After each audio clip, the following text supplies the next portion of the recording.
मैं इमरान खान हूँ। आज पाकिस्तान तहरीके इंसाफ का जलसा है। लाहौर में एक बहुत बड़ा दिन है क्योंकि लाहौर में पाकिस्तान तहरीके इंसाफ कोई बहुत लंबा अरसा हो गया, वो जलसा ही नहीं कर पा रहे, रैली भी नहीं कर पा रहे। लोग अपने तौर पे निकलते हैं, लेकिन पूरा इलेक्शन हुआ 2024 का, कोई जलसा जुलूस नहीं करने दिया गया। पाकिस्तान तहरीके इंसाफ को इस शहर में एक झंडा उठाने तक की इजाज़त नहीं थी। इस तरीके से इस पार्टी को दबाया गया। फिर भी इस शहर की तमाम सीटें पाकिस्तान तहरीके इंसाफ ने जीती, सवाए एक सीट छोड़ के। एक सीट जो है वो PMLN ने जीती हुई है, बाकी सारी सीटें यहां पे कौमी असेंबली की वो जीती हैं पाकिस्तान तहरीके इंसाफ ने। और यहां से वाइप आउट हो गई थी PMLN 8 फरवरी के इलेक्शन में। लेकिन आप सब ये जानते हैं कि 9 फरवरी को क्या हुआ। 8 फरवरी को रात गए, फिर एक कार्रवाई शुरू हुई, वो 9 फरवरी को चली। फिर फॉर्म 47 के ऊपर जो है वो नवाज शरीफ को भी जितवा दिया, मरियम को भी जितवा दिया, हमजा शहबाज को भी जितवा दिया, फलां भी जीत गया, डिमकाम भी जीत गया। इन्होंने सारी फतह अपने नाम कर ली और वो जाली किस्म की एक जीत है। उसके बाद ना दो चीजें तय पा गई थी। जब ये कार्रवाई डाली गई फॉर्म 47 वाली, तो दो चीजें तय पा गई थी। नंबर एक, कि पाकिस्तान तहरीके इंसाफ को अवामी पावर शो नहीं करने देना, क्योंकि जिस वक्त ये बाहर निकलेंगे, पावर शो करेंगे, तो दोबारा से ये ताकत पकड़ेंगे और ये तासुर बनेगा कि इनको जबरदस्ती हराकर बाहर किया गया है। तो वो जो ताकत है अवाम की, वो शो नहीं करने देनी पाकिस्तान तहरीके इंसाफ को। और उस वक्त से लेकर अब तक आप ये देखें कि पंजाब में तहरीके इंसाफ को एक भी जलसा नहीं करने दिया जाता। जहां पे वो जलसा करने जाते हैं, पूरे जिले की पुलिस, आसपास के इजला की पुलिस पहुंचा दी जाती है, कंटेनर लगा दिए जाते हैं। दूसरा जो फैसला किया गया था वो ये था कि कुछ भी हो जाए, तहरीके इंसाफ को अब कोई जिमनी इलेक्शन नहीं जीतने दिया जाएगा। और उसके लिए जैसी मैनेजमेंट होती है वो आपको सारा आइडिया है कि पहले से चीजें तय की हुई होती है कि कैसे कैसे हमने कहां पे काबू करना है, जाली वोट कैसे पड़वाने हैं, जाली वोट, जाली फॉर्म 45, जाली फॉर्म 47 हमने कैसे बनाने हैं। हालांकि हर तरफ से ये खबर आती है, सहाफी रिपोर्ट करते हैं कि जो ग्राउंड रियलिटीज है वो मुख्तलिफ है। लोग वोट किसी और पार्टी को डालते हैं, बक्से में से किसी और पार्टी का निकलता है। तो जो भी करके पाकिस्तान तहरीके इंसाफ को दबाकर रखना है, स्पेशली पंजाब में, सिंध में और बलूचिस्तान में। KP में तो तहरीके इंसाफ ने अपनी हुकूमत बना ली, उन्होंने लड़ के अपना रिजल्ट ले लिया। बाकी जगहों पे तहरीके इंसाफ के लोग अपना नतीजा नहीं ले सके।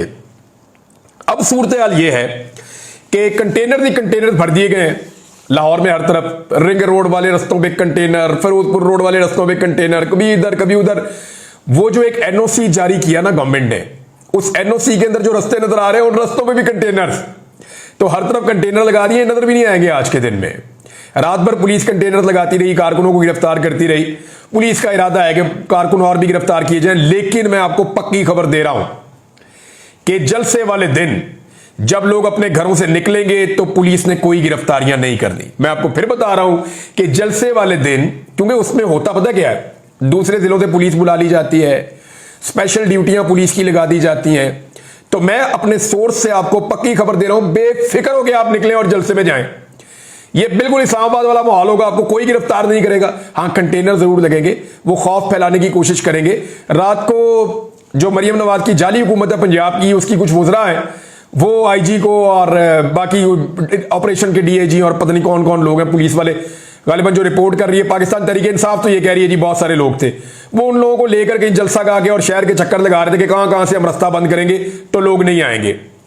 और एक ऑर्डर यह भी किया गया है लाहौर पुलिस की जानिब से कि जो बाहर से आने वाले रास्ते हैं, जो लाहौर में लोग दाखिल होंगे, उनको भी रोक लिया जाए।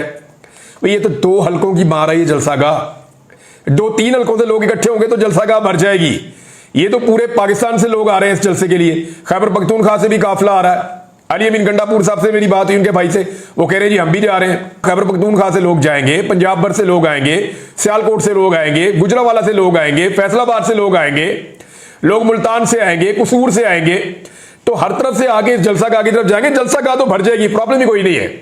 और ये कंटेनर लोग उठा के फेंक देंगे। सुबह आप देखेंगे मनाजिर कि लोग धक्का लगाएंगे और कंटेनर्स कहीं दिखाई भी नहीं देंगे। मैं आपको फिर कह रहा हूं कि लोग धक्का लगा के कंटेनर्स को हटा देंगे, ये रास्ते ऑटोमेटिकली बन जाएंगे और लोग जलसा गाह में पहुंच जाएंगे। अब मसला क्या है कि मरियम नवाज ने एक्चुअली अपनी जिद बनाई हुई है। अजीब टिकटॉकर्स की हुकूमत है, बेवकूफ किस्म की है, नीम पागल किस्म की हुकूमत है। यानी इनको समझ ही नहीं आ रही जो हरकतें ये कर रहे हैं कल को ये इनके गले पड़ जाएंगी। यानी ये तो मामला ये हो गया कि आप पॉलिटिकल वर्कर को कुचल दें, तो जितना आप उसको कुचलेंगे उतनी वो पॉलिटिकल पार्टी मजबूत हो जाएगी। जितना ज्यादा आप जुल्म करेंगे उतनी ज्यादा वो पॉलिटिकल पार्टी लंबे अरसे तक इक्तदार में रहने के काबिल हो जाएगी, और ये हमें होता हुआ दिखाई भी दे रहा है। इस हुकूमत के पल्ले कख नहीं बचा। सामान नहीं ले जाने दे रहे पाकिस्तान तहरीक इंसाफ को। रात गए ये खबर आई थी कि जनाब वो स्टेज ले जाना चाह रहे हैं, वो ऑडियो का जो सिस्टम होता है पूरा एक साउंड सिस्टम वो ले जाना चाह रहे हैं, तो उनको पुलिस रोक रही है, नहीं जाने दे रही। लेकिन दिन के वक्त मुझे इस बात का आइडिया है जब कारकुन बड़ी तादाद में आएंगे तो ये रुकावटें नजर भी नहीं आएंगी और सारा सामान भी वहां पे पहुंच जाएगा, क्योंकि एनओसी गवर्नमेंट ने जारी किया हुआ है। एनओसी के अंदर जो शरायत है वो पढ़ के लोग हंस रहे थे, लोग मजाक उड़ा रहे थे। भाई एक डीसी की क्या औकात है कि डीसी वजीर आला को कह रहा है कि तुम माफी मांगो इस जलसे में आके, यानी अली अमीन गंडापुर साहब को यह कहा जाए कि आपने इस्लामाबाद वाले जलसे में जो कहा उसकी आगे माफी मांगो। फिर जिन लोगों पे इस्लामाबाद वाले जलसे में पर्चे हुए वो लोग जी आ नहीं सकते। अजीबो गरीब किस्म की शरायत रखी है। ये पाकिस्तान तहरीक इंसाफ ने यह क्लेम किया कि हमने इनको कोई बयान हल्फी इस हवाले से नहीं दिया कि ये जो शरायत आपने उल्ट पटांग किस्म की रख दी है इनको हम तस्लीम करें। इन शरायत को ही सिर्फ मैं पढ़ूं ना तो पूरा वीलॉग जो है वो लतीफे में कन्वर्ट हो जाएगा। आपको ऐसा लगेगा आप कॉमेडी फिल्म सुन रहे हैं जिस तरह की इन्होंने शरायत रखी हुई है। लेकिन क्योंकि हम संजीदा बात कर रहे हैं तो मामला यह है कि क्या पाकिस्तान तहरीक इंसाफ का जलसा कामयाब होगा। तो गुज़िश्ता रात जिस तरह लोग पहुंचे, यानी 9 बजे के करीब तक तो इनको वहां पे घुसने भी नहीं दिया गया ना, पुलिस ने घेरा हुआ था। फिर वहां पे गवर्नमेंट की टीम गई, फिर सरकारी लोग गए, वुज़रा गए, उन्होंने जाके मुआयना किया, उन्होंने कहा भी बंद कर दो, ये भी बंद कर दो, वो भी बंद कर दो। वो सारा कुछ अपने जितना वो मैक्सिमम कर सकते हैं उन्होंने किया है। लेकिन अब आज के दिन में गिरफ्तारियां हो सकती हैं तो जी बात यह है कि नहीं हो सकती। इक्का दुक्का गिरफ्तारी मैं कुछ नहीं कहता, लेकिन बड़े पैमाने पर गिरफ्तारियां उसके लिए पहले तैयारी करनी पड़ती है। आंसू गैस की बंदोबस्त करना पड़ता है, लाठी चार्ज का बंदोबस्त करना पड़ता है, रिजर्वें जो है वो तैयार करनी पड़ती हैं। बाकी तमाम पुलिस को कहा जाता है कि आपको वहां लगाया जाएगा। तो ऐसा लाहौर पुलिस में अब तक की इतला के मुताबिक तो ऐसा कुछ नहीं हुआ। हाँ, गिरफ्तारियां जरूर हुई गुज़िश्ता 2 दिनों में। कुछ लोगों ने वॉलंटियरली भी गिरफ्तारी दी है। मेरे पास इंफॉर्मेशन है कि कुछ लोगों ने जानबूझकर अपनी गिरफ्तारी दी है कि जलसा हमारे गले पड़ जाए, इससे अच्छा है जो नई की आदत है उनके गले पड़ जाए। शेख इम्तियाज सड़कों पे फिर रहे हैं, हर जगह पे जाके भाग दौड़ कर रहे हैं, वो क्यों नहीं गिरफ्तार हो रहे हैं? और कई लोग जो है वो अपने घरों से गिरफ्तार हो गए। ये कैसे मुमकिन है?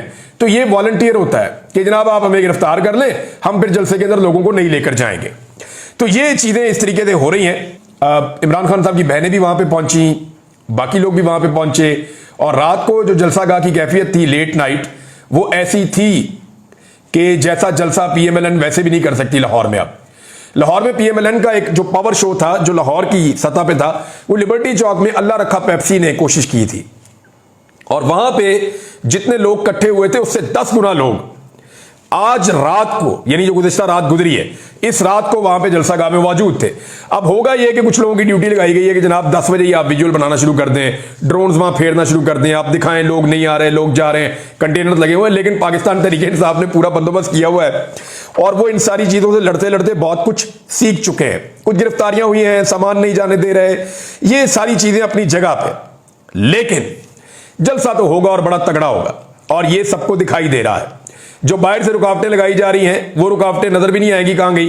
अगर पब्लिक निकलती है तो मेरी बात याद रखिएगा, अगर पब्लिक निकलती है तो इस तरह निकलेगी कि इस जलसागाह की तरफ लोग चारों तरफ से बढ़ेंगे, जो भी रुकावट आएगी लोग उसको हटाना शुरू कर देंगे।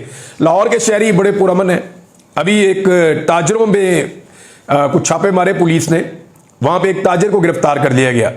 तो जो उनके साथी थे ताजिर बाकी वो मार्केट से निकले, उन्होंने एहतजाज किया। अब देखें पंजाब की वज़ीर इत्तलात, मैं कहता हूँ ये नीम पागल टिकटॉकों का एक जो है ना, टिकटॉकरों का एक टोला है जो पंजाब में हुकूमत में बैठा दिया है। वो कह रहे हैं जी ये तो तहरीक इंसाफ के लोगों ने पुलिस के साथ लड़ाई शुरू कर दी है और अब इनके खिलाफ कार्रवाई होगी तो ये करेंगे। भाई वो ताजरों का बंदा गिरफ्तार कर लिया, उन्होंने बेचारों ने एहतजाज नहीं करना तो और क्या करना है? तो हर चीज उठाकर पाकिस्तान तहरीक इंसाफ पे डाल देना ये इनका वतीरा है, क्योंकि इनको खौफ बहुत ज्यादा है।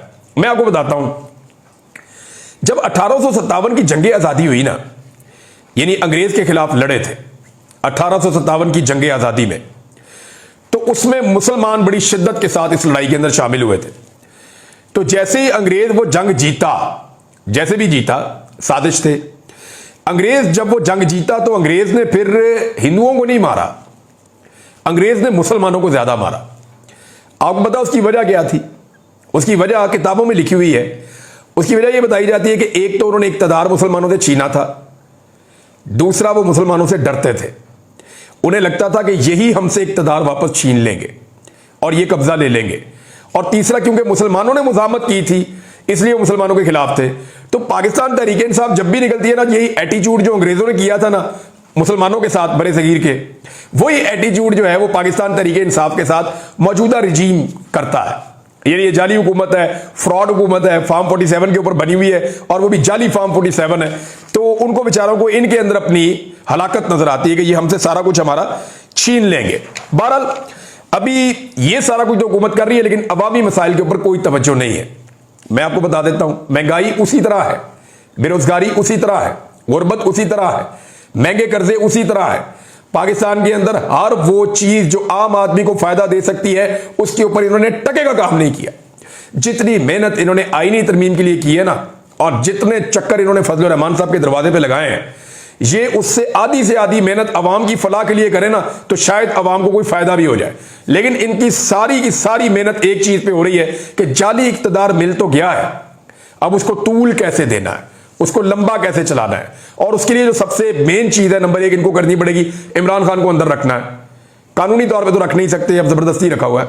नंबर 2, पाकिस्तान तहरीक इंसाफ को एहतजाज से और अपना हक मांगने से रोकना है। कोई तहरीक खड़ी ना हो, लेकिन तहरीक जो है ना वो अचानक ट्रिगर हो जाती है। जितना लोगों के ऊपर उन्होंने जुल्म किया है, इनको आइडिया ही नहीं है कि किस वक्त पाकिस्तान में क्या हो जाएगा। अब नाज़रीन, काजी फायद ईसा साहब के हवाले से मुझे आपको एक बहुत इंपॉर्टेंट चीज बतानी है। ये बात है मार्च 2022 की, जब इमरान खान साहब की हुकूमत थी, और उस वक्त काजी फायद ईसा साहब ने कहा था कि जो ऑर्डिनेंस जारी किया जाता है ना वो बहुत ही इमरजेंसी में जारी किया जाता है, और जो पार्लियामेंट है ना उसकी वक़्त खत्म हो जाती है कि वो कानून साजी नहीं कर रही, ऑर्डिनेंस जारी किए जा रहे हैं। ये काजी फायद ईसा साहब का अपना कहना था आज से 2 साल पहले। लेकिन अब वही काजी फायद ईसा क्या करते हैं कि एक ही दिन में काबीना एक ऑर्डिनेंस पास करती है, सदर के पास जाता है, सदर दस्तखत करके उसको उसी वक्त जारी करते हैं, उसी वक्त वो सुप्रीम कोर्ट में आता है और काजी फायद ईसा साहब उस पर उसी वक्त अमल दरामद करते हैं, हालांकि कोई इमरजेंसी भी नहीं है। गौर कीजिए, एक ही आदमी काजी फायद ईसा साहब ने अपनी जिंदगी में जिस जिस चीज को गलत करार दिया, जो जो चीज काजी फायद ईसा साहब ने कहा कि यह गलत हुआ, वो सारा कुछ काजी फायद ईसा साहब ने खुद कुर्सी पर बैठने के बाद किया। मैं आपको वो गिनवा सकता हूं, बड़ी लंबी चौड़ी चीजें हैं, मैं पहले आपको गिनवाता भी रहा हूं। लेकिन ये ऑर्डिनेंस जारी करने में काजी साहब कहते थे इमरजेंसी में हो सकता है। ये कौन सी इमरजेंसी है कि आपने कमेटी सिर्फ एक तब्दील करनी है, जस्टिस मुनीब अख्तर को निकालना है और उनकी जगह पे जस्टिस अमीनुद्दीन साहब को लाना है, ताकि काजी साहब हम ख्याल बेंच बना सकें, क्योंकि हम ख्याल कमेटी बन चुकी है पहले ही। तो ये सारे इस बारे में यही बात कर रहे हैं। मैं कोर्ट रिपोर्टर से बात करके हमेशा कोर्ट की बात आपको बताता हूं, क्योंकि मैं कोर्ट रिपोर्टिंग नहीं करता रहा। तो वो मुझे एग्जैक्टली यही कह रहे हैं कि ये एक साजिश के तहत किया गया है, और काजी साहब बदकिस्मती से उन्होंने अपने उसूल को तोड़ा, जो उसूल वो हमेशा गिनवाते थे। अब काजी साहब कह रहे हैं जी पैसे देकर बस कुछ सहाफियों को खरीद लो, प्रोपेगेंडा करो बस। ये कुछ सहाफी तो बिक जाते हैं, खरीद लो चंद पैसे देकर। ये काजी फायद ईसा साहब कह रहे हैं। हुआ ये, काजी फायद ईसा साहब ने अदालत में एक खातून की बेइज्जती की। वो व्हील चेयर पे थी, उनको जब बाहर निकाला गया, बेइज्जती सहाफी कह रहे कि बेइज्जती हुई उनकी, तो सहाफी भाग के उस खातून के साथ बाहर निकले। गालिबन उस मौके पर काजी साहब ने यह बात की। अब मामला यह है कि थोड़े दिन पहले अली अमीन गंडापुर साहब ने भी इससे मिलती जुलती बात की थी, लेकिन अली अमीन गंडापुर के बाद तो सहाफियों ने नाच नाच के घुंघरू तोड़ लिए थे। नाम लो, बताओ वो कौन है, हम नाम सुनना चाहते हैं, हमें सबूत दो कि कैसे पैसे लिए, किससे पैसे लिए। कोई पूछेगा काजी फायद ईसा साहब से? है किसी में जुर्रत? वक्त के काजी ने एक इल्जाम लगाया पाकिस्तान की मीडिया पर कि मीडिया पैसे लेकर बिक गया, और कुछ सहाफी जो है वो पैसे हुकूमत खरीदती है। काजी साहब, आपके खिलाफ जो सहाफी खबर देगा वो हुकूमत तो नहीं उसको खरीद रही। क्या आपको लगता है कि यानी इस वक्त जितनी जमातें सहाफियों को खरीदने में मकबूल हैं, या सहाफियों को फायदे देने में मकबूल हैं, या सहाफियों को ओहदे देने में और प्लॉट देने में मकबूल हैं, वो सारी जमातें तो काजी साहब आपके साथ बड़ी जुड़ी हुई हैं। तो क्या ये जमातें आपके खिलाफ इन सहाफियों को खरीद रही हैं? मेरा सादा सा सवाल है। या जेल में बैठा हुआ एक आदमी खरीद सकता है? वो कैसे खरीद सकता है? तो मेरे ख्याल में काजी साहब को जरा नाम भी ले लेने चाहिए, बता देना चाहिए। अगर कोई और नहीं पूछ रहा तो चलिए मैं ही कह देता हूं, बता दें किस किसने पैसे लिए, ताकि काजी साहब के ऊपर केस किया जा सके बाद में, या उन्हें पूछा जा सके कि काजी साहब जनाबे अली आपने नाम ले लिए, सर बताएं कोई सबूत है तो। अब इसी तरह अगर कोई सहाफी उठकर कह दे कि जजों ने पैसे पकड़ लिए हैं, या वो अपने फायदे के लिए कर रहे हैं और जज खरीद लिए गए हैं, तो कितना मायूब लगेगा। तो इसलिए जो है वो काजी फायद ईसा साहब की गुस्सा जो है वो समझ आता है। उसका रीजन यह है कि कुछ सहाफियों ने मिलकर यह रिपोर्टिंग कर दी थी कि कादी साहब की एक्सटेंशन के लिए काम हो रहा है, वरना यह काम इतनी खामोशी से हो जाता, किसी को कानो कान खबर भी ना होती। तो उन सहाफियों के ऊपर गुस्सा तो ऑब्वियस है कि जनाब वो सहाफी क्यों है, वो कौन होते हैं जिन्होंने कादी साहब के वक्त से पहले एक्सटेंशन की कहानी को खोला और उसके ऊपर रोला डाल दिया। बहरहाल मैं इसको यहां रोक लेता हूं इस मामले को, क्योंकि मुझे इतना ही कहना था। बहरहाल चीफ जस्टिस ने जस्टिस मुनीब को हटाकर जस्टिस अमीनुद्दीन को 3 रुकनी कमेटी में शामिल कर दिया है। अच्छा, कादी साहब ऑर्डिनेंस के बारे में जो कहते थे एग्जैक्टली मेरे पास लिखा हुआ भी आ गया। कहते थे ऑर्डिनेंस लाना पार्लियामेंट की तौहीन है, ऑर्डिनेंस सिर्फ हंगामी मामलात में जारी किए जा सकते हैं। ऑर्डिनेंसेस के शदीद नाकिद कादी फायद ईसा का प्रैक्टिस एंड प्रोसीजर ऑर्डिनेंस पर फौरी तौर पर अमल दरामद। क्या जस्टिस मुनीब को कमेटी से निकालना हंगामी मामला था? बिल्कुल नहीं था। अच्छा, बिलावल की मजबूरी पे मौला बख्श चांडियो साहब पाकिस्तान पीपल्स पार्टी के अहम रुकन है, उन्होंने कहा कि मैं ईमानदारी से कह रहा हूं कि बिलावल का यह जुमला हमारी मजबूरी है, यह बड़ा कीमती जुमला है। इस जुमले ने पाकिस्तान के सियासी अमल पर सवाल उठा दिए हैं। यानी अब पीपल्स पार्टी मान रही है कि जी हम मजबूर हैं, परेशान हैं और मजबूरी में ये काम हम कर रहे हैं, ये गंदा काम हम करना नहीं चाह रहे थे, तरमीम वाला। फिर मौलाना फजलुर रहमान साहब के कुछ स्टेटमेंट है, मैं एज इट इज आपको पढ़ के बता देता हूं। उन्होंने कहा हर ऐसी तजवीज को मुस्तरद कर दिया है जो बुनियादी इंसानी हुकूक की नफी करे। आर्टिकल 8 का मामला है। आर्टिकल 8 ये कहता है कि कोई भी ऐसा कानून नहीं बन सकता जो बुनियादी इंसानी हुकूक से मुतसादिम हो, यानी जो इंसानों के बुनियादी हुकूक हैं उनको आप नहीं छेड़ सकते। तो ये आर्टिकल 8 को छेड़ने जा रही थी हुकूमत कि इंसानों के जो बुनियादी हुकूक हैं शहरियों के, उनको भी गसब करने जा रहे थे। तो बहरहाल ये आर्टिकल 8 ने मना किया हुआ, उसका हवाला भी दिया।